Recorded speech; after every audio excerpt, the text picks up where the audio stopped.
All right, my lords, we shall begin.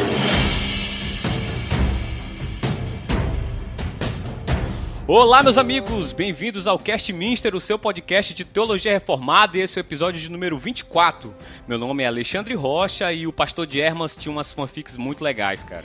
E eu sou Victor Fontana e, por favor, seja clemente ao ouvir esse podcast. Meu nome é Piton e outrora Deus falou por meio dos profetas, mas hoje ele fala por meio de seu filho. Nossa, que crente. Que web crente. Só sensacionista vai entender essa aqui. Só sensacionista vai entender.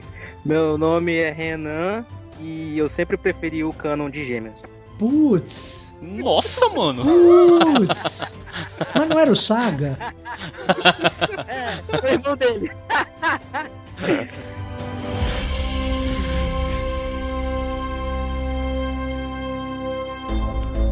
Pessoal, antes de ir para o episódio com o nosso queridíssimo Victor Fontana, deixa eu dar alguns recadinhos para vocês. Gostaria de indicar alguns episódios que a gente gravou. Gravamos com o Rodolfo Amorim sobre o pensamento econômico de Calvino. Gravamos com o pastor Marcelo Carvalho sobre missões transculturais, sobre cosmovisão indígena. Foi muito bacana. Gravamos com o nosso querido A.M. Borba sobre depressão também. Foi um papo muito bacana. Também sigo nas nossas redes sociais. Nós estamos agora no Twitter também agora. Iremos tretar agora pelo Twitter também. Estamos no Facebook, estamos no Instagram, temos o nosso grupinho no Telegram, estamos no Deezer, no Spotify, estamos em todo canto, cara. É só nos procurar que vocês nos encontram. Queria mandar um abraço também para o Eduardo Calandula, lá de Uambo, acho que é o Uambo que pronuncia, na África. Acho que agora ele está morando em Portugal. Inclusive, nós descobrimos que nós temos ouvintes espalhados por todo esse planeta. Tem gente na França nos ouvindo, tinha gente, eu acho que no Canadá também. Ficamos muito felizes de saber que tem gente nos ouvindo dos mais diversos cantos desse mundo. Muito obrigado a todos que nos ouvem. Um grande abraço a todos e vamos para o episódio. Então, pessoal, para dar início ao nosso bate-papo aqui, como vocês já viram, nós estamos contando com a presença ilustre de Victor Fontana. Muito obrigado, Victor, desde já por aceitar nosso convite, pela paciência. Muito obrigado, estamos realmente honrados com a sua presença aqui. Muito bom tê-lo conosco. Espero que seja um momento abençoador para os irmãos e que nós possamos, de fato, edificar a Igreja do Senhor Jesus Cristo. Pessoal, como que os escritos que hoje nós temos no cano do Novo Testamento foram ganhando um status de escritura, assim como os livros do Antigo Testamento? Essa é uma pergunta capciosa, para dizer o mínimo. Vamos lá. E assim, eu acho que ela está formulada da maneira correta. Vamos começar elogiando a pergunta, então, vai. Já que eu sou o convidado aqui, a gente dá aquela amaciada no ego dos hosts, entendeu? Obrigado, querido. Os ouvintes que já estão acostumados a ouvir falam, pô, esse cara aí é bacana, gente fina e tal, tá elogiando o podcast. Né? Mas por Só que aparência, né? Mas... Na aparência não. A pergunta tá bem formulada. E sabe por quê? Que é o seguinte, ela dá a entender que de fato os textos foram ganhando esse status, foi um processo. E de fato foi o que aconteceu, né? Diferentemente do que muita gente pensa, na cultura popular é bastante comum dizer que Constantino decidiu isso daí, o Dan Brown popularizou essa ideia. Essa fanfic é maravilhosa. Né? O Dan Brown popularizou essa ideia. Quem decidiu os livros que entrar na Bíblia foi Constantino. Isso, assim, já vou adiantar, estragar o fim da história aqui, dar um spoiler, né? Mas assim, já te adianto, isso não faz o menor sentido, tá? Agora, o que aconteceu, né, de fato? Né? O que aconteceu na verdade? O que aconteceu na verdade é que, na medida em que os documentos que hoje compõem o Novo Testamento foram sendo escritos, eles já foram ganhando alguma autoridade, primeiro, entre os recipientes, entre as primeiras pessoas que receberam esse texto, né? E posteriormente eles ganharam autoridade em círculos mais externos, né? Foi um processo orgânico, é o que eu estou querendo dizer. Então o que acontece? Vamos tentar falar disso de um jeito um pouco mais ilustrativo, um pouco mais fácil de visualizar. Então está lá Paulo escrevendo a sua primeira carta. Existe um debate aí se foi Gálatas ou 1 Tessalonicenses, mas enfim, digamos que tenha sido Gálatas a primeira epístola paulina, né? Só para o nosso exercício hipotético de compreensão aqui, né? Não vamos discutir isso agora, né? Mas ele está lá escrevendo a sua epístola aos Gálatas. Ele tem uma preocupação evidentemente pastoral ali. E que preocupação pastoral é aquela? No caso da Epístola aos Gálatas, ele tem ali uma igreja que ele mesmo plantou e que rapidamente se afastou da doutrina que ele deixou lá, né? Então, quem conhece o texto de Gálatas está habituado com esse questionamento. A questão toda é a seguinte: no momento em que Paulo tira a pena do papel, a último pingo de tinta cai, existe uma consciência automática? Pronto, acabei de adicionar mais um livro à Bíblia, né? Acho que essa que é a pergunta que a gente tem que se fazer para começar. Cara, eu sempre quis saber isso. Quis saber isso. A verdade é que meio que impossível de saber. A gente vai ter que perguntar para Paulo na Nova Jerusalém. Ah, tá, beleza. Para saber se ele tinha essa consciência, né? O que me parece bastante claro é que as comunidades que receberam essas cartas tinham essa consciência. E eu acho difícil que Paulo, tendo instruído essas igrejas, não tivessem. O que eu estou querendo dizer com tinham essa consciência? Tinham a consciência de que aquele era um documento autoritativo.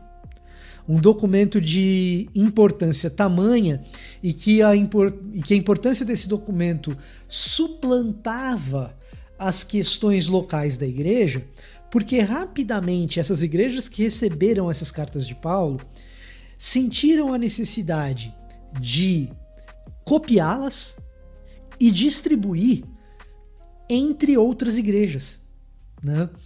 Essa simples ação de sentir uma necessidade de pegar, isso daqui é importante o suficiente para eu precisar copiar e compartilhar com outras igrejas que estão geograficamente distantes.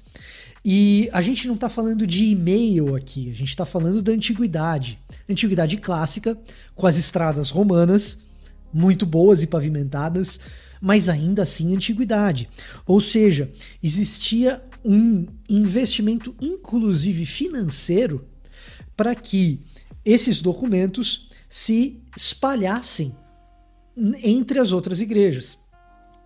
Aos poucos, a autoridade desses documentos apostólicos, né, essa autoridade acaba sendo atestada dentro da própria Bíblia, dentro dos próprios escritos de outros documentos do Novo Testamento. Mais especificamente aqui eu estou falando de 2 de Pedro, né, quando Pedro equipara o ensino apostólico escrito nas cartas de Paulo principalmente, mas na pena dos outros apóstolos também, né? Quando ele compara o ensino apostólico com o ensino dos profetas, né?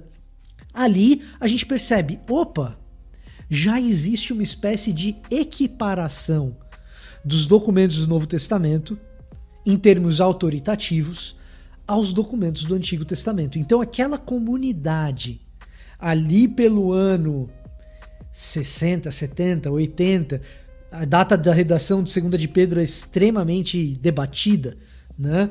Mas na altura em que Pedro escreve a sua segunda epístola, nessa altura do tempo, né? E se Pedro de fato é o autor, a gente está falando de um documento bastante antigo dentro do Novo Testamento. Nessa altura do campeonato, o ensino apostólico já é colocado par a par com o ensino dos profetas do Antigo Testamento.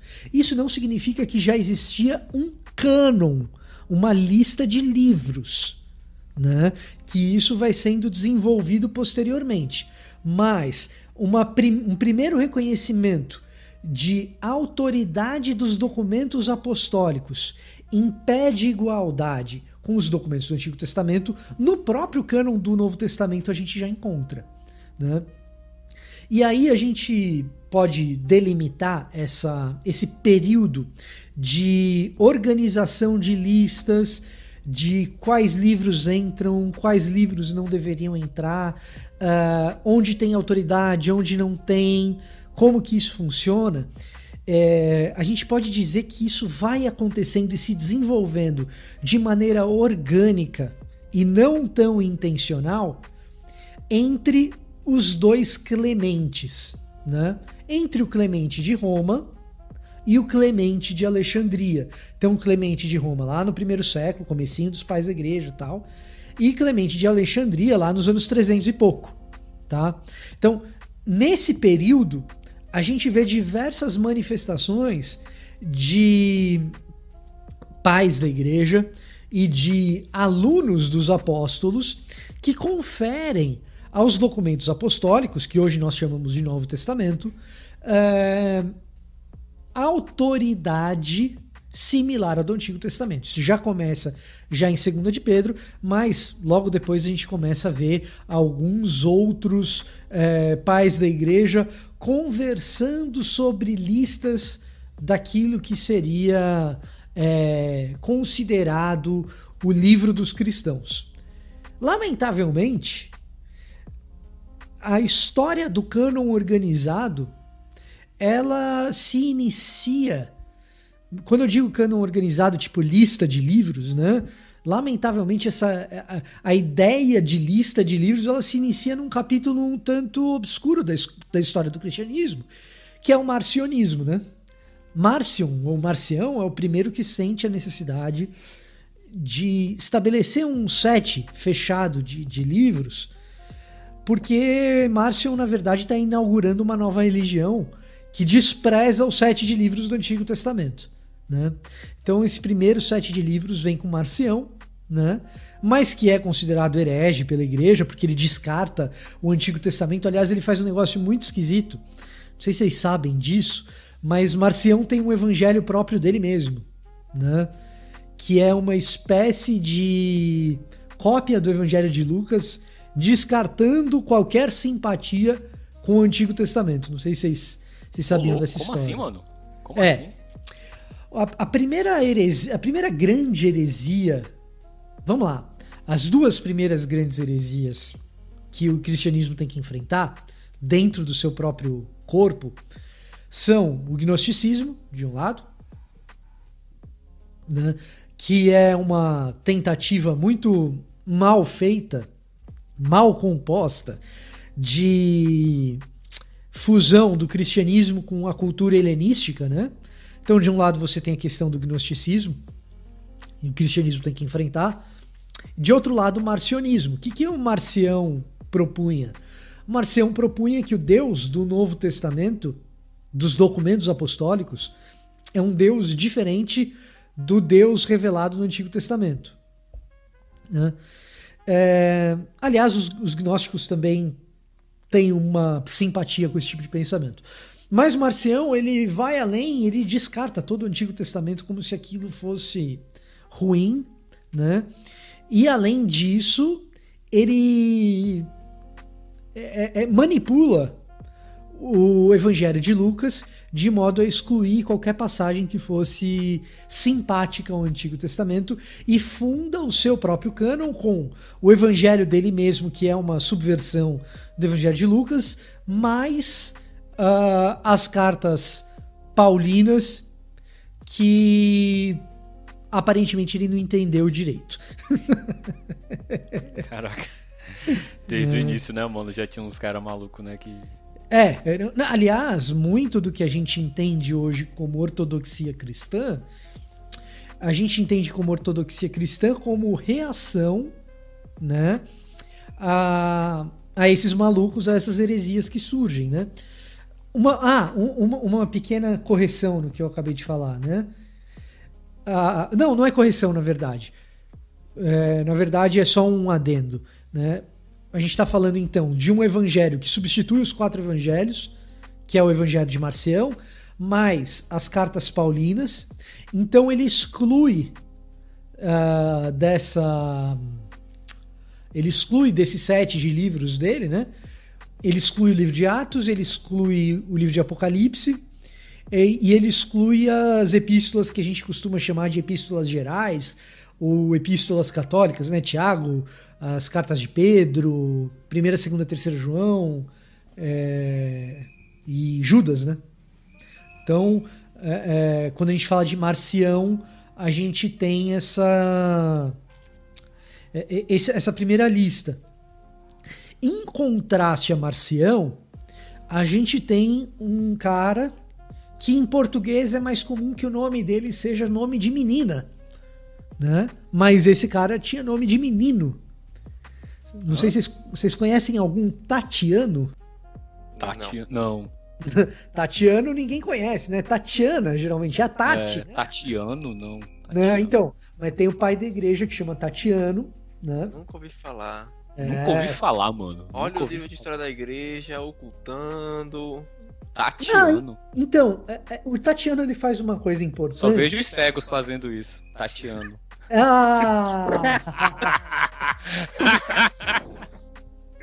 Muito bom. O Tatiano ele faz uma coisa importante que é o seguinte: se por um lado a gente tem Marcião que pega o Evangelho de Lucas e dá uma subvertida à moda dele para dizer o que vale, Tatiano ele meio que valida os 4 evangelhos, e ele faz uma coisa que no tempo moderno a gente conhece como harmonia dos evangelhos. E ele dá o nome dessa coisa, depois quem quiser procurar o que Tatiano fez, é o Diatessaron, né? O Diatessaron é uma tentativa. O que o Tatiano percebe, né? Que os 4 evangelhos eles narram histórias diferentes, às vezes narram as mesmas histórias, mas com informações complementares, às vezes informações conflitantes. Então ele procura estabelecer uma espécie de harmonia dos 4 evangelhos em um só documento. E esse documento é o Diatessaron, tá?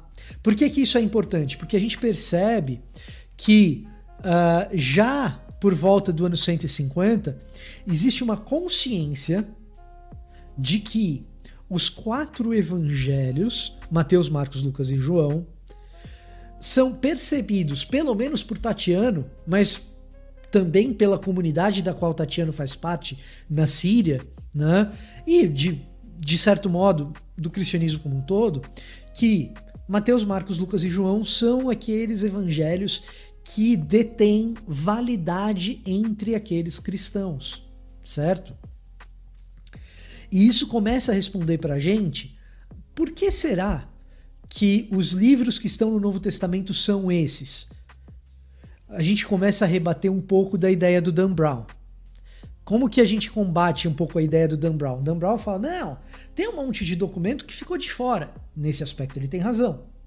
E quem decidiu isso foi Constantino. Nesse aspecto ele está errado. Então, por exemplo, na época de Tatiano, certamente já existia o Evangelho de Tomé. Tá? O Evangelho de Tomé já estava lá com certeza. A gente não sabe a idade do Evangelho de Tomé, se ele é mais antigo que os nossos evangelhos canônicos, ou se ele é mais recente do que os nossos evangelhos canônicos.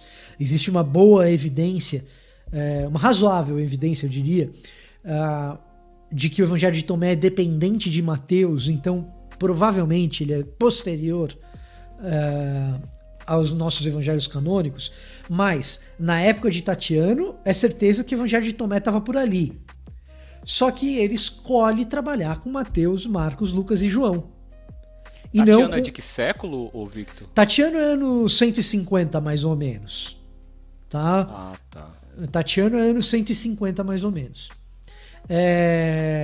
O Diatessaron, a gente não tem a data definida dele, mas a gente sabe que ele é composto depois do retorno dele para a Síria. Então a gente está falando entre os anos 160 e 175, talvez. Tatiano, ele foi discípulo de Justino Mártir, né? Então, quando a gente fala de Justino Mártir, né, também é importante dizer, Justino Mártir, ele não fez uma lista, um cânon, né? Mas nos escritos de Justino Mártir, você vê que ele dialoga muito com os documentos apostólicos que nós temos, então com Gálatas, com 1 Coríntios, com o Corpus Paulino de maneira geral, né? Ele sim com 1 de Pedro, né? E como o Justino Mártir tem uma doutrina sobre o Logos, a gente entende que pelo menos alusões ao Evangelho de João, Justino Mártir também faz. Então, embora não tivesse uma lista oficial, parece que Justino Mártir, que é anos 140, sei lá, alguma coisa assim, né? A gente já percebe que ali existe um conjunto de documentos que consensualmente entre os cristãos parece ser os documentos que são aceitáveis, né? Então 1 de Pedro ele usa, Atos ele usa, o Corpus Paulino de maneira geral ele usa, e aí você pega o discípulo de Justino Mártir, que é Tatiano, usa os 4 evangelhos e não usa Tomé. Então você percebe que, embora não tenha todo mundo se reunido numa assembleia e decidido, esse aqui são os livros que valem, de maneira orgânica a gente já começa a perceber ao longo da história da igreja que determinados documentos têm autoridade equivalente aos documentos do Antigo Testamento. E, para nossa alegria, já diriam aqueles meninos do meme do YouTube, esse conjunto de documentos é o conjunto de documentos que nós temos hoje no nosso Novo Testamento. Talvez você possa argumentar algum debate em relação a 2 de Pedro, algum debate em relação a Hebreus, né? Mas de maneira geral são os documentos que nós temos. E se tiver debate, não é debate para adicionar apócrifo, é debate para retirar 2 de Pedro, tal, mas também em posição minoritária, né? A maioria aceita aí 2 de Pedro numa boa, né? Então assim, nesse período entre os dois Clementes, entre o Clemente de Roma e o Clemente de Alexandria, a gente começa a perceber que nos escritos dessa galera começam a aparecer essas coisas. Um tratamento a respeito dos evangelhos, um tratamento a respeito das epístolas paulinas como sendo autoritativo. E por fim, nesse mesmo período, a gente tem o que a gente chama de cânon muratório ou fragmento muratório, que esse sim é uma espécie de livro que carrega mais ou menos os 27 livros do Novo Testamento, tá? Então, a gente... O que não tem no cânon muratório, tá? Porque, e de novo, né? Não é tanto uma questão de acréscimo de coisas novas, mas é uma questão de debate do que está faltando. Mas no cânon muratório, a gente tem pedacinhos de Mateus e de Marcos, pedacinhos de 1 João, então a gente não sabe se ali está tudo de Mateus e Marcos e de 1 de João, né? Mas as epístolas joaninas, Judas, o Apocalipse de João está lá, Lucas e João como evangelhos estão, o livro de Atos, o Corpus Paulino inteiro, e falta Hebreus, Tiago, 1 e 2 de Pedro, ou seja, muito cedo na história da igreja, você já tem um livro circulando, tá? Que é muito parecido com o nosso cânon atual. Com a adição de 2 livros que são apócrifos, no caso do cânon muratório, tá? Apocalipse de Pedro e Sabedoria de Salomão, tá? Então, é uma coisa orgânica, não existe assim nesse desenvolvimento, nesse período entre os 2 Clementes, né? Não existe assim alguém que bate o martelo, são esses os livros e acabou, né? O que existe é aos poucos a gente vai percebendo, lendo esses pais da igreja, o próprio Clemente de Alexandria, Irineu, Tatiano, Justino Mártir, que eles conferem autoridade às cartas paulinas e aos evangelhos, e especificamente a esses 4 evangelhos que nós temos hoje no cânon. Mais ou menos por aí. O Clemente de Roma, vamos lá, só para terminar essa história. O Clemente de Roma aparentemente dá um valor maior. Clemente de Roma é o primeiro Clemente de todos, tá? Aparentemente... É o que escreveu a carta aos Coríntios? Isso. Então, o que acontece? O Clemente de Roma aparentemente dá uma ênfase maior, uma autoridade maior às palavras de Jesus contidas nos evangelhos. Certo? Mas ele não chega a discutir a autoridade da escritura e tal, então é difícil navegar pensando só em Clemente de Roma. Mas o que é importante perceber é que entre os 2 Clementes o que existe é um processo orgânico de aceitação e reconhecimento da autoridade desses livros que nós conhecemos hoje como os livros canônicos do Novo Testamento. Entendi. Mas quando você falou aí de Clemente, aí dá mais ênfase, no caso, nas palavras de Jesus, é aquele lance de uma galera que acha que as palavras de Jesus teriam mais autoridades do que, sei lá, de Paulo, por exemplo? Aparentemente, para Clemente, parece ser o caso, tá? Mas ele não escreve um tratado sobre isso, entendeu? Uhum. Então é interpretação da maneira como Clemente está escrevendo. Então, assim, não dá para... assim, não dá para cravar nada, nem para bater martelo em cima disso daí. Os 27 livros, então, do Novo Testamento, a questão... Ô, Vitor, você falou sobre a questão da segunda carta de Pedro. Eu fiquei com curiosidade para saber qual foi a questão que colocou em xeque a entrada dessa carta no cânon. Tá, vamos lá.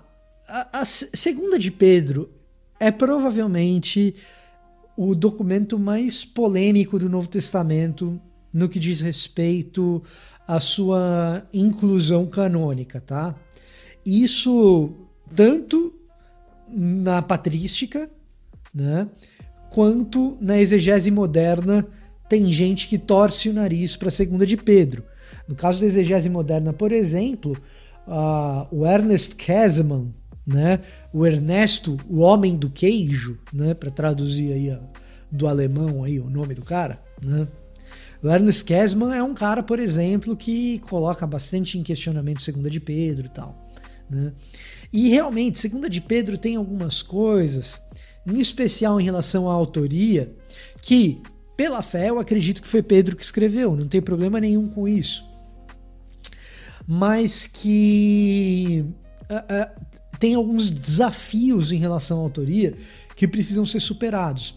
Como, por exemplo, a questão dele já ter acesso a um corpus paulino.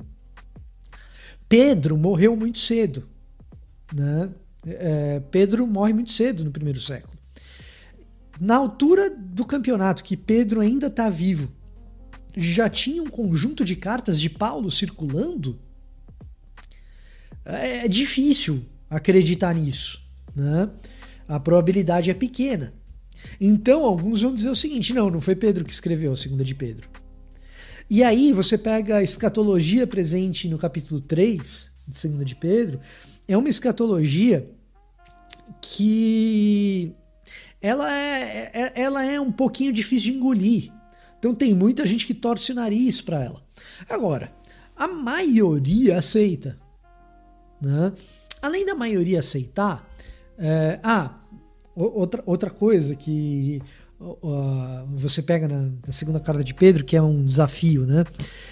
O estilo literário da segunda carta de Pedro, segunda de Pedro faz uso de um estilo, de um recurso estilístico chamado asianismo, que é um tanto estranho que um pescador da Galileia saiba utilizar, que é uma espécie de literatura meio cortesã, uma coisa meio das elites, assim, sabe? Um jeito meio empolado de escrever. Imagina que alguém te escreve uma carta hoje em dia e você vê pela carta que tem um jeito de escrever meio juridiquês, todo empolado, que tem palavras como doravante, por exemplo, né? Fulano de tal, doravante, não sei o quê. Pô, quem usa doravante? Só um advogado usa doravante, né?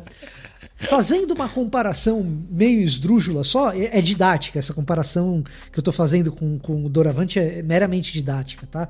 Mas o asianismo, né, é um jeito de escrever que é muito peculiar dos círculos mais elitizados da antiguidade clássica. É estranho que um cara como Pedro tenha utilizado isso. Claro que a gente pode argumentar que Pedro estava ditando a carta e quem estava escrevendo, que era um assistente de Pedro, que a gente chama de amanuense, tomou a liberdade, e isso era relativamente comum na antiguidade clássica também, né? Tomou a liberdade de requintar, de deixar mais aprazível aquilo que Pedro estava dizendo num grego um pouco mais rudimentar, né? Então tem questões de linguagem ali também. Pedro jamais poderia ter escrito isso. Outra coisa que pode ter acontecido é Pedro ter aprendido. No final da vida ele aprendeu a escrever desse jeito, por que não? Entendeu? Então tem uma porção de hipóteses aí que você pode imaginar para rebater o argumento de que a segunda carta de Pedro não seria genuína de Pedro, né? Mas existe esse questionamento, né? Existe esse estranhamento. Poxa vida, primeira de Pedro tem um tipo de linguagem, segunda de Pedro tem outro tipo, por que isso está acontecendo? Existem maneiras de você rebater isso, né? Então, de repente, são dois assistentes, né, diferentes, né, que estão ajudando Pedro na redação da carta. Pode ser que Pedro tenha evoluído a sua maneira de escrever. Tem diversas maneiras. Eu estava conversando com o meu orientador de mestrado aqui nos Estados Unidos outro dia, né, sobre essas questões estilísticas, não a respeito de Pedro, mas a respeito de Paulo, né, porque isso também aparece em algumas cartas de Paulo. Não o asianismo, mas essas diferenças de estilo e tal, né? Aí ele é americano, foi missionário nas Filipinas muito tempo, e hoje ele é diretor de um seminário nas Filipinas, mas é professor de Novo Testamento aqui nos Estados Unidos também, né?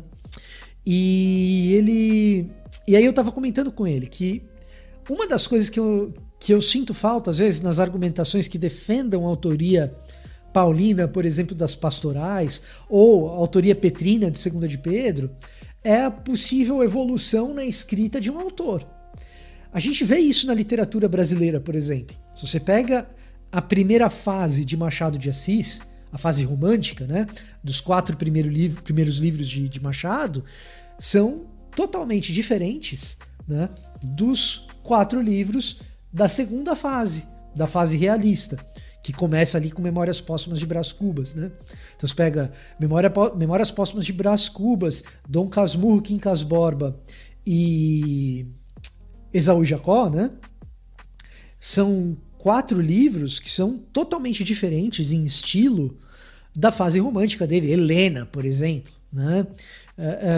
Então isso acontece na literatura. Por que não admitir que um pescador como Pedro, que num curto período de tempo já é capaz de argumentar em pé de igualdade com os membros do Sinédrio, lá no comecinho de Atos, por que não ele seria capaz de ir aprendendo e ao longo da vida dominar determinados recursos estilísticos da literatura? Isso não é uma coisa totalmente fora do reino da imaginação, né?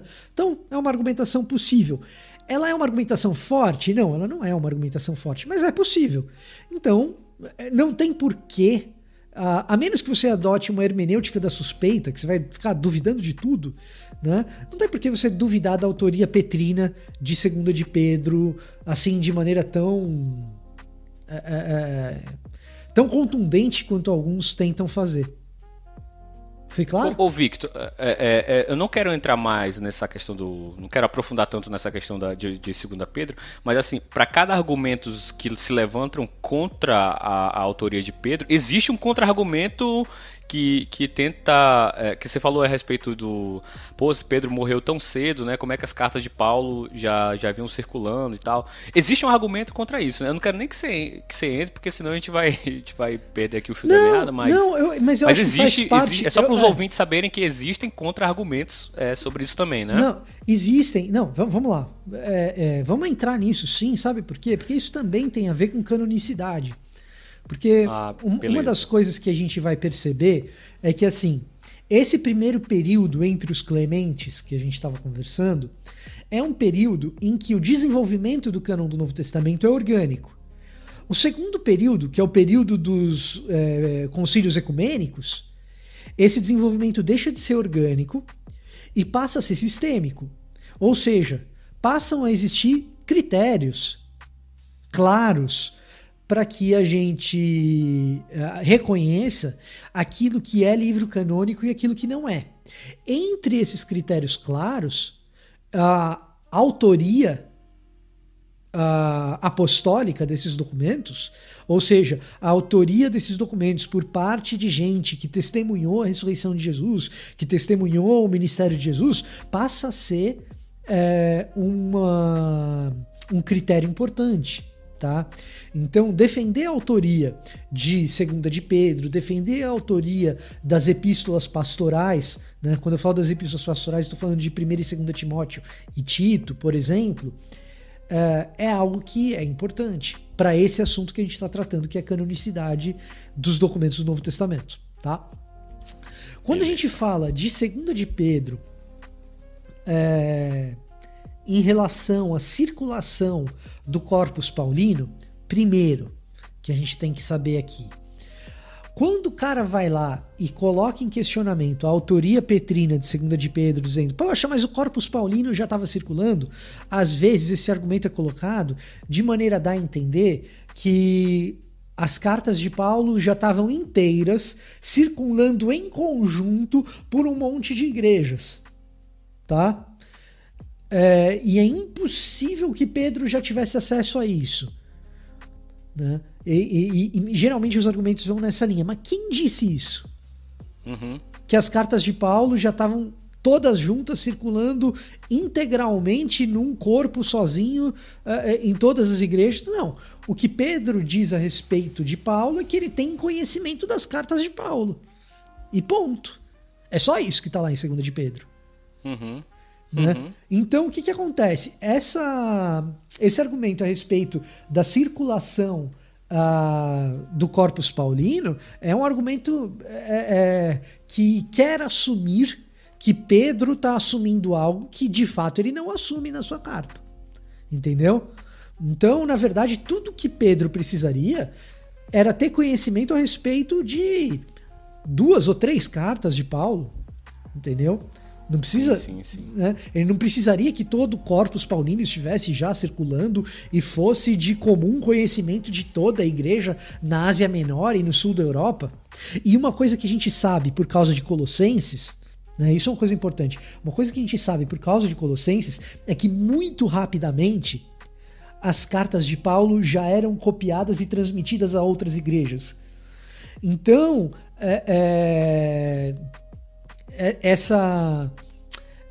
como é que eu posso dizer? Essa pressuposição, tá? De que a afirmação de 2 Pedro 3,16, quando Pedro diz que quando Pedro busca autoridade, e é isso que Pedro está fazendo, buscando autoridade a respeito do evangelho em todas as cartas de Paulo, não quer dizer que todas as cartas de Paulo já tinham sido escritas. Todas as cartas de Paulo até aquele momento, né? Sim. Né? Então, assim, tem de novo, são argumentos fortes. Olha, nem muito para um lado, nem muito para o outro. Tem muita especulação dos dois lados. Agora, a não ser que você adote uma hermenêutica que suspeita de tudo, aí você pode ter algum motivo para ficar suspeitando, né? Agora, se você quer ser uma pessoa razoável e tentar pensar em todas as hipóteses, é perfeitamente plausível achar que 2 de Pedro foi redigida por Pedro, ou ao menos ditada por Pedro e redigida por um assistente. Sim. Bom, sensacional, mano. Sensacional. Pronto, ouvintes. Eu acho que já deu para sanar boa parte das dúvidas a respeito de 2 Pedro, né? Os 27 livros, então, do Novo Testamento a questão.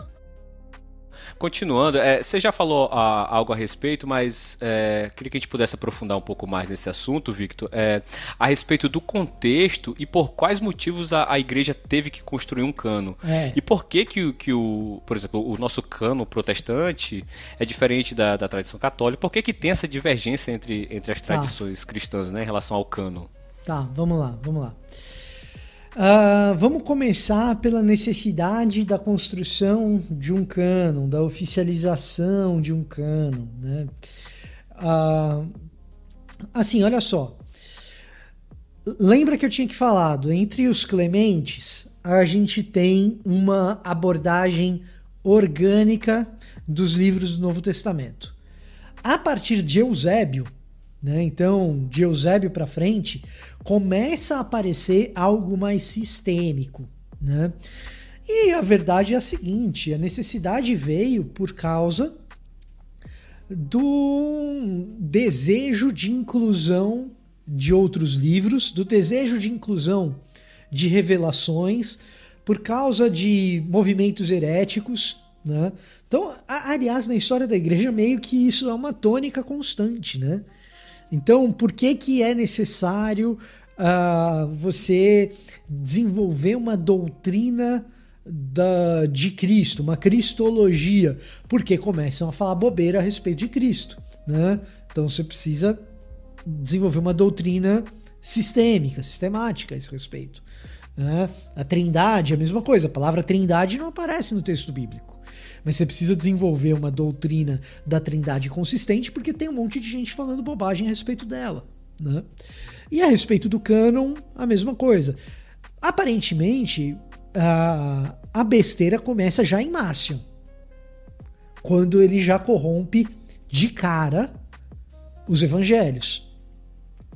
Aí depois de Marcion, você tem Montanus, o montanismo, que é o desejo de incluir novas revelações, né? E ali já começa a surgir, olha, a gente precisa perceber que o ensino apostólico ele tem um valor definitivo a respeito do que é revelação, uma doutrina da revelação.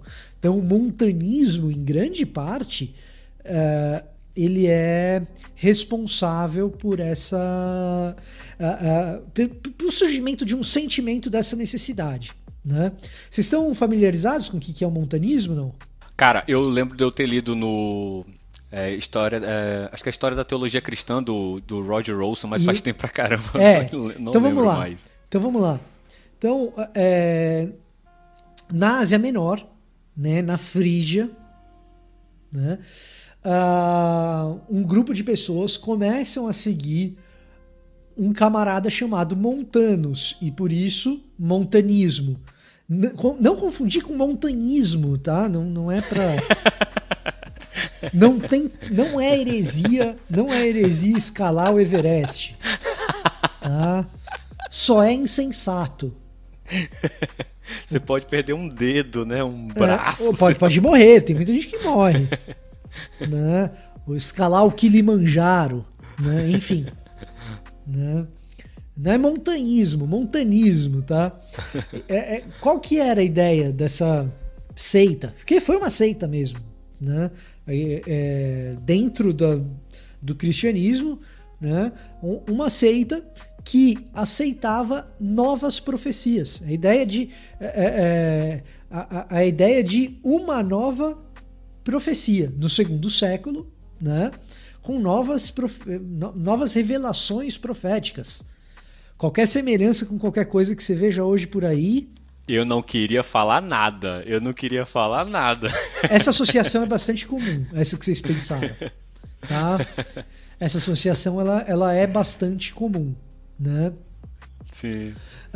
E muito rapidamente esse movimento é considerado um movimento herético. Mas ali, como você tem gente falando de uma nova revelação, claro que acaba sendo necessário você reafirmar o valor autoritativo daquilo que é revelação de fato. Então, é uma crescente de uma necessidade de uma sistematização do que é cânon de fato. E aí, com a organização do cristianismo, em especial com a organização do cristianismo romano, essas sistematizações, esses concílios, eles vão ficando mais fáceis. É mais fácil você organizar um concílio e bater martelo sobre as coisas. Então, o período de Eusébio em diante passa a assistir no sentido de ver, né? O surgimento desses diversos concílios que vão batendo martelos a respeito daquilo que é considerado livro com caráter de revelação. E eles acabam decidindo a favor daqueles livros que o cristianismo, no seu princípio, já nos pais da igreja, vinham considerando como livros canônicos, né? Então, toda aquela organicidade do período entre os dois Clementes acaba sendo observado e oficializado no período a partir de Eusébio. Mais especificamente, talvez, principalmente, no Concílio da Laodiceia, que é quando, nas suas diversas decisões, né, que são chamadas, essas decisões são chamadas de decisões canônicas, né, são as decisões, os cânones, né? Entre elas, o cânone 59 decreta que somente os livros canônicos deveriam ser lidos em voz alta na igreja. Tá? Então, a ideia de que cânones são a decisão de um concílio, para quem é reformado, isso é bastante familiar. Para quem não é reformado, isso pode ser estranho, mas o cânone são as decisões em um concílio. Isso é bastante famoso no ambiente reformado por causa dos famosos cânones de Dort. Sim. Né? O sínodo de Dort, né? E aí no cânon 59, na decisão de número 59, define-se quais são os livros que podem ser lidos em voz alta. Tá? Então, assim, a gente falar dos livros canônicos vai aparecer aí principalmente com uma decisão sistêmica, batendo martelo, que vale para todo mundo, etc. No ano 363, Concílio da Laodiceia? 363. Quarto século já, né? No ano 363, aí você tem uma definição, né? E no ano 380, né, você tem na Constituição Apostólica outro cânon, que é o de número 85, que vai atribuir aos apóstolos, né, a lista desses livros do Antigo e do Novo Testamento. Então, essa organização, ela acontece nesse período. Agora, por que a Bíblia protestante e a Bíblia católica são diferentes? Agora é a hora da treta, meu amigo. Se prepara. Eu acho que não deveria existir treta em relação a isso, porque se você pegar os livros que a Igreja Católica tem, que nós não temos, o assunto é cânon do Antigo Testamento e não do Novo. Então, fim do episódio, a gente não precisa mais falar. Mas, brincadeira, vamos falar deles, vai. Que ruim, mano. O episódio é cânon do Novo Testamento, pô. Esses livros são do Antigo. Mas o ouvinte está sedento por informação, senhor Victor Fontana. Será que a gente sacia essa sede? Agora, falando sério aqui um pouco, vamos lá. Vamos falar a respeito dos livros que estão na Bíblia Católica que não estão na nossa Bíblia, né? São livros do Antigo Testamento. Então, 1ª e 2ª Macabeus, Tobias, Judite e Baruque, Sabedoria e Eclesiástico, tá? Então, são 7 livros. Eu contei certo? 1ª e 2ª Macabeus, eu acho que é isso, né? Tobias, Judite e Baruque, 5, Eclesiástico e Sabedoria. Muito bem, 7 livros. Lutero traduziu esses livros na edição dele para o alemão. As primeiras edições das traduções bíblicas para o inglês contam com esses livros. Mas eu acho que no caso de Lutero ele não tinha feito, sei lá, tipo uma ressalva a respeito desses livros, Victor? Estou viajando aqui. Exatamente. Vamos chegar nesse ponto. Esses livros são colocados por Lutero, e nessas traduções para o inglês, como livros importantes, porém não canônicos. E por isso nós os chamamos de deuterocanônicos. Né? E eles não são colocados em ordem natural dentro do cânon bíblico na Bíblia protestante, nessas traduções, mas eles são colocados numa espécie de apêndice, tá? E aí o que aconteceu? Os puritanos sofreram de apendicite e cortaram isso daí. Tá certo? Então o que acontece? Né? Quando o puritanismo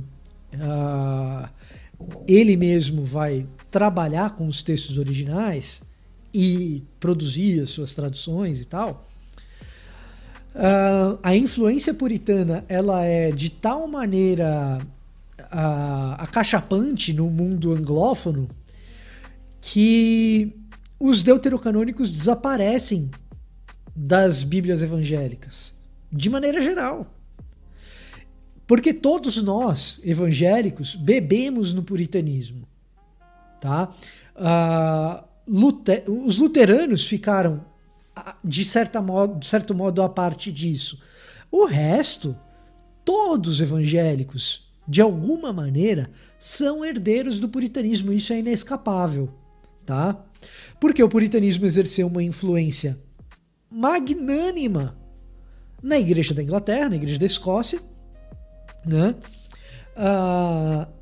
E mesmo os movimentos pentecostais que têm as suas origens no wesleyanismo, né?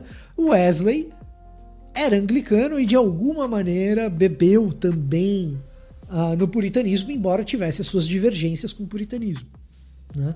Então, influências houve. Não estou dizendo que o puritanismo é aquilo que rege a cabeça do movimento evangelical como um todo.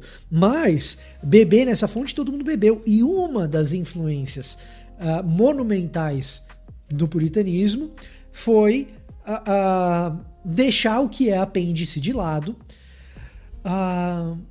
por um zelo grande em manter nas edições impressas aquilo que o protestantismo entendeu como divinamente inspirado, e tira-se esse apêndice porque esse apêndice atrapalha, tá? Minha concepção a esse respeito, minha percepção, aqui é minha opinião, até agora eu estava relatando o que aconteceu, minha opinião a esse respeito, né? Por um lado, é um zelo que faz algum sentido, mesmo porque, dentro do cânon hebraico, esses livros também são considerados de alguma maneira importantes, mas não fundamentais, tá? Então, de certa maneira, esse zelo é um zelo justificado. Num outro sentido, isso acaba prejudicando a nossa leitura bíblica, porque principalmente os livros de 1º e 2º Macabeus contam a história do que acontece entre os dois testamentos. É o lance lá do Judas Macabeus, não é? Isso, da revolta da Revolução. Macabeus, né? A Revolução Macabeia contra os Seleucidas. E nós protestantes temos um buraco aí nesse meio, né? E aí muitas vezes a gente não entende o processo que levou o judaísmo a se desenvolver da maneira como se desenvolveu e desembocar no judaísmo do Segundo Templo da época de Jesus. E a leitura desses livros ajuda muito, né, a entender. Sim, isso eu descobri lendo o Craig Blomberg naquela introdução ao Novo Testamento. Ele fala bastante a respeito desse período intertestamentário, da Revolução dos Macabeus e tal. Porque, tipo, a gente não tem acesso, né, na Bíblia protestante, né, então, aos livros. Então a gente fica meio ignorante mesmo a respeito do assunto. Né? O Craig Blomberg, ele faz esse alerta, e esse alerta ele é um alerta disseminado entre os acadêmicos do Novo Testamento. Acho que ninguém discorda dele, né? Uhum. Isso não é uma coisa que está muito aberta para debate, né? Então, embora a gente não os considere canônicos, a leitura desses livros é fundamental para a gente compreender o que acontece no Novo Testamento. Então, isso me leva a dizer o seguinte: os puritanos têm razão. É perigoso demais, se a gente não tem hermenêutica boa, manter esses livros junto com o livro que a gente chama de Bíblia. Sim, sim. Né? Porque os livros que a gente chama de Bíblia a gente já interpreta errado. Imagina essa sutileza de dizer é importante, mas não é canônico, sendo que tá ali no mesmo espaço. Cara, divide um espaço que não deveria dividir. Então os puritanos têm razão. Por outro lado, a gente perde muito se a gente deixa de ler. Entendeu? Sim. Caramba. Pô, tá muito massa, Victor. Tá muito massa, mano, essa aula aqui. Eu tava até comentando com ele, falei, quem quiser diminuir a carga horária do seminário, pega esse episódio e abate, já não precisa mais nem assistir. Fazendo a propaganda aqui, porque por onde eu passo eu faço a propaganda, né? Eu vou fazer propaganda de vocês também, então não fiquem chateados. Mas uma das nossas ideias no BTcast é, na medida do possível, fazer com que as pessoas que não têm uma oportunidade ou não desejam ou estão em outra circunstância de vida e não têm acesso ao tipo de conhecimento que se passa num seminário teológico bom, para que essas pessoas tenham acesso ao que seria isso, entendeu? Então, o que eu tô contando aqui para vocês é o que eu daria numa aula de seminário. Tá? Sensacional, muito massa, mano. Nossa. Os 27 livros, então, do Novo Testamento a questão. Então, pessoal, como o papo tá muito bacana, vamos continuar aqui. Victor, assim, em termos de documentação histórica, como a gente pode atestar a confiabilidade dos escritos do Novo Testamento? Então, olha só. Depende do que a gente quer dizer com documentação histórica, tá? E o que a gente quer dizer com confiabilidade. Aí o cara que é mais conservador já tá falando, esse liberal, falando, não, calma. Não se desespere. Não me abandone. Não me desespere. Então, olha só. O cara percebe quando o cara é velho, mano. O cara lança um Daniela Mercury. Provavelmente do primeiro disco. Quem conhece Daniela Mercury? Só o pessoal de 30 pra cima, mano. Provavelmente do primeiro disco. Isso não é A Cor da Cidade, isso é antes. Do primeiro LP. Do primeiro long play, isso aí. Que eu não posso ficar. Então, olha só, tô falando pra você que eu sou soteropolitano. Você pode não acreditar pelo meu sotaque, mas eu sou. Vamos lá. Em termos de documentação histórica, se com documentação histórica a gente quer dizer simplesmente a atestação histórica desses documentos, de que eles existiram e que eles são íntegros, cara, a documentação do Novo Testamento é mais farta do que de qualquer outro documento da Antiguidade. Tá? Então, assim, a quantidade de manuscritos que você tem é um absurdo. Isso em torno de que? Uns 5 mil, né? 5 mil? Ah, não sei dizer quantos, mas é muita coisa. É muita coisa e é diferente. Pode falar, Renan. A respeito disso aí, é correto dizer que existem poucos escritos acerca de Platão, Aristóteles, etc., comparado com o Novo Testamento? É correto dizer que se existisse um interesse da cultura ocidental em fazer uma busca pelo Platão histórico, seria muito mais difícil da gente desenhar o que seria esse Platão histórico do que desenhar o que é o Jesus histórico. Mas acontece que a gente tem 3 buscas pelo Jesus histórico e nenhuma pelo Platão histórico. Tá?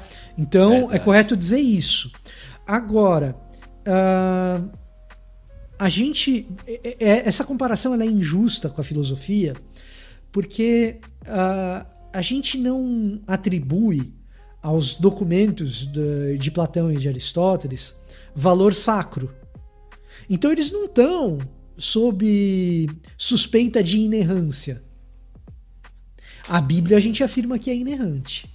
Então é natural, a gente deve esperar que exista um critério mais rigoroso. Mesmo. Bem lembrado. Né? É de se esperar que tenha mesmo, entendeu? Não, assim, é uma questão de vida eterna ou morte eterna, mais até do que vida ou morte nesse plano. Tá? Sim, então assim, por um lado essa afirmação é correta, por outro lado ela é injusta. Tá? Agora, se a pergunta é documentação histórica, Paulo existiu? Pô, não tem dúvida. Jesus existiu? Se eu assumo que Platão existiu, Jesus certamente, tá? Uhum. Então, em termos de documentação, se a pergunta é documentação histórica, isso aí tá tranquilo. Agora, se a gente está pensando em confiabilidade da narrativa dos eventos históricos que estão ali narrados, isso é outra história. Isso é outra discussão, percebeu? Porque agora eu não tô mais questionando se esses documentos são íntegros. Eu estou questionando se Jesus ressuscitou. Uhum. Então, confiabilidade entre uma coisa e outra são 2 coisas diferentes, tá? Claro. Você está falando a respeito da diferença entre se foi Lucas que escreveu ou se o que Lucas escreveu é de fato confiável. É isso? Exato. O que eu estou questionando é o seguinte: uma coisa é você perguntar da confiabilidade histórica, da integridade dos documentos. Foi isso mesmo que Lucas escreveu? Uhum. Ou será que a Igreja Católica alterou na Idade Média? Outro mito popular. A Igreja Católica alterou isso aí na Idade Média. Sim, né? Esse é bem conhecido. Né? Então, assim, essa é uma pergunta. Aí eu falo pra você, cara, não tem chance. Por quê? Porque a quantidade de cópias que nós temos acesso ao Evangelho de Lucas é monumental. Então não tem. E são cópias muito antigas, antes de qualquer possibilidade de fraude. Certo? E isso vale para todo o Novo Testamento, não só para Lucas. Eu estou usando Lucas aqui como exemplo. Né? Uhum. Isso é uma pergunta. Agora, os eventos narrados por Lucas são historicamente confiáveis? Uhum. Jesus multiplicou peixe mesmo? Jesus ressuscitou? Né? Uhum. Isso é outra pergunta. E para essa pergunta, a resposta que eu posso dar é a seguinte: a desconstrução desses eventos é pouco confiável. Agora, afirmar que a gente pode, com precisão historiográfica, traçar cada um dos detalhes do que os evangelhos narram, Isso não é verdade. Então tem uma boa dose do que os evangelhos dizem que nós aceitamos por fé. Uhum. Percebe? Agora, em termos que também gerais, não tem problema, né? E também não tem problema. Não, o que é maravilhoso. Pelo contrário, teria problema se a gente só cresce porque é autoevidente. Bem-aventurados os que não viram e creram. Alguém disse isso, não lembro quem foi. Sim. Né? Sim, então, pelo contrário, é importante tá? Que a gente tenha coisas que a gente precisa aceitar pela fé. Outra coisa que a gente precisa pontuar, uma questão hermenêutica, será que é justo colocar os evangelhos em xeque por causa de parâmetros definidos pela historiografia moderna? Ou seja, esperar de Mateus, de Marcos, de Lucas, de João, uma precisão na narrativa que a gente espera de um historiador moderno? Era assim que se fazia história na antiguidade? Né? Eita. Isso é outra discussão grande. Né? Isso é outra discussão grande. Não, e é importante, sabe por quê? Porque a gente sabe, por exemplo, que Marcos, e isso sob o testemunho de Papias, outro dos pais da igreja, que Marcos ele relata o evangelho conforme ele foi contado por Pedro, não necessariamente na ordem dos acontecimentos. E isso era uma coisa que a gente esperaria de um autor moderno, que se respeitasse a ordem dos acontecimentos, por exemplo. E aí, quando a gente compara Marcos com Mateus com Lucas e faz a mesma leitura dos três, você fala assim, poxa, mas parece que as coisas estão fora de ordem. Sim, elas estão. De propósito. Tá? Então, tem coisas aí que são importantes. Agora, vamos lá. Confiabilidade dos eventos históricos do Novo Testamento. Ressurreição, por exemplo. Eu sou levado a crer, e isso rende um outro podcast que vocês podem me chamar depois para eu fazer com vocês. Olha, eu me convidando. Olha, não, eu me convidando já tá mais que convidado. Descaradamente. Já tá registrado, meu caro. Agora, se arregar, vai ficar muito feio. Mas assim, afirmar a confiabilidade histórica da ressurreição de Jesus, usando historiografia moderna, não é nenhum absurdo. Nenhum absurdo. Afirmar que a ressurreição de Jesus é o evento que melhor explica alguns dos acontecimentos posteriores à sua morte não é nenhum absurdo. Né? E quem tiver mais curiosidade, aí eu vou te desrespeitar. Eu vou falar da bibliografia agora. Não vou falar só no final, não. Manda bala. Não, mas se quiser consultar, em português, A Ressurreição do Filho de Deus, do N.T. Wright, né? Ou para quem quiser uma visão alternativa, a do Tom Wright, o James Dunn, Jesus Remembered, né?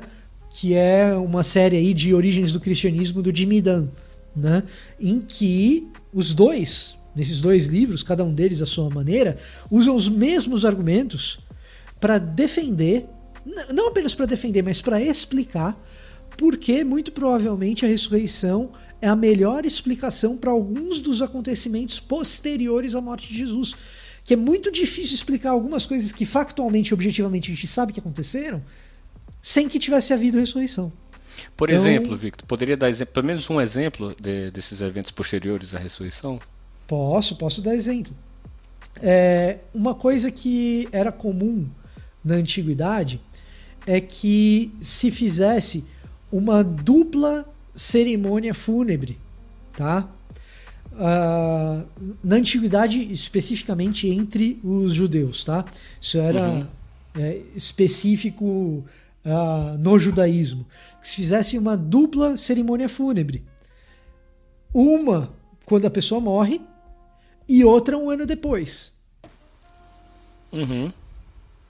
Era de se esperar que, se há tantas testemunhas da ressurreição de Jesus Cristo, como os cristãos afirmavam, a principal oposição que surgisse fosse, mas espera aí, teve um segundo funeral. Mas nunca houve. Ninguém levanta essa hipótese de que houve um segundo funeral. Sim, tá? Sim. Caramba. Então essa é uma delas. Tem outras tantas aí. Né? Não sabia disso. Essa sozinha, ela não é tão forte. Pô, sim, eu achei forte, mano. Ela é forte, mas assim, ela não é definitiva. Mas você junta essa com outra. Você junta uma mais ou menos forte com outras 4 ou 5 que são mais ou menos fortes, aí o conjunto, você fala, pô, já começa a ficar muito difícil duvidar. Uhum. Né? Quando alguém duvidar, eu vou usar essa carta. Né? Agora, leia a Ressurreição do Filho de Deus, está em português. Beleza. James Dunn, né? Não, esse é o N.T. Wright. Ah, sim. Esse é o N.T. Wright. É um livretinho de umas 1000 páginas.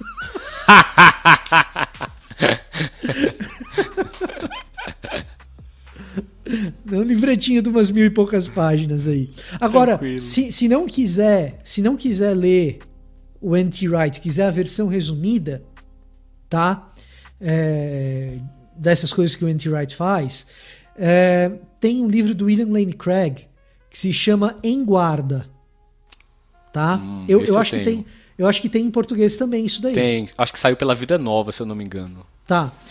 Um dos capítulos do Em Guarda é sobre a ressurreição e ele usa exatamente os argumentos do N.T. Wright e cita o N.T. Wright e traduz isso para uma linguagem mais popular. Então, se você quiser a versão acadêmica, eu recomendo ir na fonte.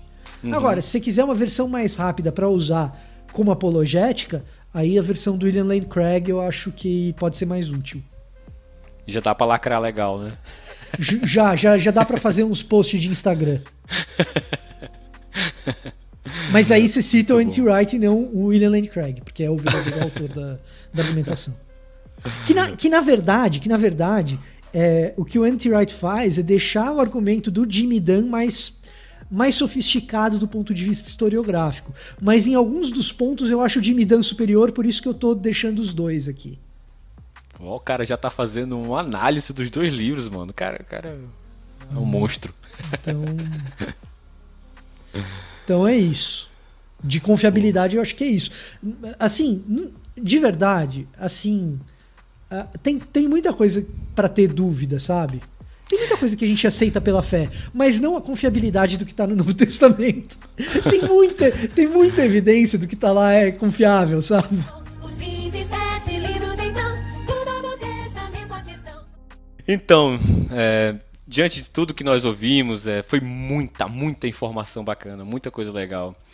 Victor, senhor Victor Fontana, pode falar. Como é esse conhecimento acerca do cânon do Novo Testamento, acerca das Escrituras, pode ser proveitoso para a nossa fé de forma prática, diante de tudo aí que você falou, de tudo que você ensinou aí pra gente? Tá, então a primeira coisa, segurança a respeito daquilo que nós acreditamos, né? Pode ter segurança, não tem problema.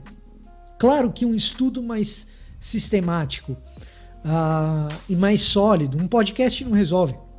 Você precisa ler sobre o assunto, solidificar essas coisas na memória, para que você não seja abalado na sua fé quando aparecerem pessoas que falam bobagens, teorias da conspiração, canais de YouTube como Fatos Desconhecidos, por exemplo, né?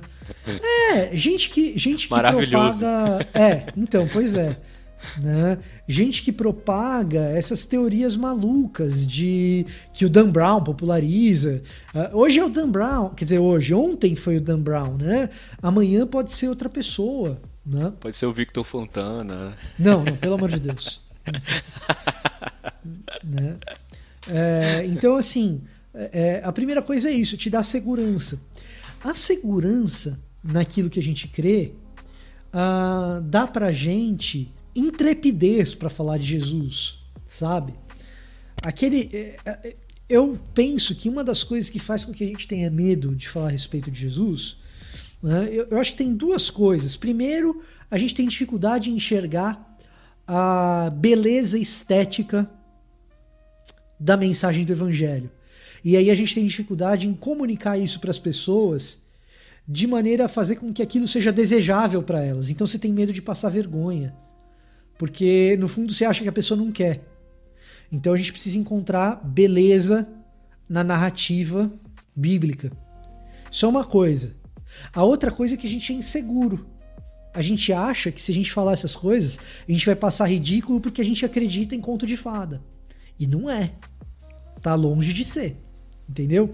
Então a parte da beleza e tal, você resolve ouvindo muito podcast, lendo muito a Bíblia, lendo bons autores que falam sobre Bíblia, até mais do que teologia, lê bons autores da área bíblica, né? Você ganha um pouco dessa noção de que a narrativa bíblica ela é linda, ela é desejável, ela é algo que as pessoas podem ficar encantadas por ela. E aí você ganha o desejo de compartilhar essas coisas a respeito de Jesus com elas e tal. A outra coisa é o seguinte, não adianta nada ser uma coisa bonita se você está inseguro de que aquilo é verdadeiro, né? E aí você conhecendo esses elementos de formação do cânon e outros elementos apologéticos vai te dar segurança para falar de Jesus, né? Então, para mim, a maior aplicação prática disso está na nossa evangelização mesmo, né? Tá na nossa capacidade e na nossa vontade de compartilhar de Jesus as coisas maravilhosas que ele fez na história e faz na nossa história. Muito bom, muito bom. Victor, você já falou um pouco aí da bibliografia. Você teria como dar algumas dicas de mais alguns outros livros para os irmãos que estejam interessados no assunto de cânon do Novo Testamento, de confiabilidade? Tá bom, resumo da ópera então, vamos lá. Se você quer uma coisa curta, rápida e um pouquinho menos caótica do que esse episódio, mais sistêmica, tem um texto do Marcelo Berti. Qualquer coisa que o Marcelo Berti escreve, leia, tá? Mas tem um texto do Marcelo Berti no Gospel Coalition sobre cânon não só do Novo Testamento, cânon bíblico, tá? Então, como o cânon bíblico foi formado. Então, Marcelo Berti tem esse artigo que vale a pena. Se você quer uma coisa com mais substância, o cânon das escrituras do F.F. Bruce, tá? Porque é um livro, né? Não é só um artigo. Não que o Marcelo Berti não tenha substância, é que é uma substância de um artigo, né? Uhum. Então, um livro inteiro, você quer o cânon das escrituras do F.F. Bruce. Recapitulando o que eu mencionei durante o podcast, nós temos a ressurreição do Filho de Deus, do N de Nabo, T de Tatu, Wright, W-R-I-G-H-T, Ressurreição do Filho de Deus, publicado pela editora Academia Cristã em parceria com a Paulus, e Jesus Remembered, né, o Jesus Relembrado, do James D.G. Dunn, carinhosamente conhecido no ambiente teológico como Jimmy Dunn, tá? Então, recomendação bibliográfica é essa. Outro cara que foi mencionado no podcast, que vale a pena ler tudo que esse cara escreve, é o tal do Craig Blomberg. Craig Blomberg também escreve sobre a confiabilidade do Novo Testamento, entre outros assuntos, e qualquer coisa que o Craig Blomberg escreva vale a pena ler. Se você tem o domínio do idioma inglês, ele escreve bastante, então a literatura é bastante farta, você tem livro aí para ler até o fim da vida. Muito bom, muito bom, muito bom. Quero agradecer mais uma vez ao Victor Fontana. Muito obrigado, Victor, pela disposição, pelo tempo que você dispensou aí pra gente, cara. Foi muito bacana mesmo. Desculpa aí os contratempos que nós tivemos aí no início da gravação. Faz um jabá aí de onde o pessoal pode te encontrar, cara. Então vocês me encontram no bibotalk.com. Você que gosta de podcast, você pode acompanhar o Cast Minster, mas pode também acompanhar o BTcast, Teologia ao Nosso Esporte, né? Fui gentilmente cedido pelo Rodrigo Bibo aqui para estar nesse programa, né? Manda um abraço nosso pro Bibo. Está também convidado, se ele quiser um dia aparecer por aqui. Pode deixar que eu mando. Se o seu negócio é YouTube, você vai em youtube.com e digita lá Victor Fontana, que você encontra um monte de vídeo meu. E na Wikipédia, se você digitar Victor Fontana, você vai encontrar o governador do estado de Santa Catarina, já falecido. Não sou eu, tá, gente? Eu não sou político, tá bom? Eu vou fazer esse teste. Tá certo? Não sou catarinense, não sou político, eu sou outro Victor Fontana que ainda está vivo. Muito bom. Renan, quer deixar algum recado? Não, só agradecer mais uma vez, né? Reforçando aí o que o Alexandre já falou, foi uma honra receber o Victor e espero que essa parceria ela possa se estender mais. Valeu. A honra é minha, a honra é minha. Obrigadão, Vitor. Pessoal, esse foi mais um Cast Minster. Espero que vocês tenham gostado. Sigam nas nossas redes sociais, Facebook, Instagram, Telegram. Até o próximo episódio, se o senhor assim permitir. Valeu! Valeu! Valeu!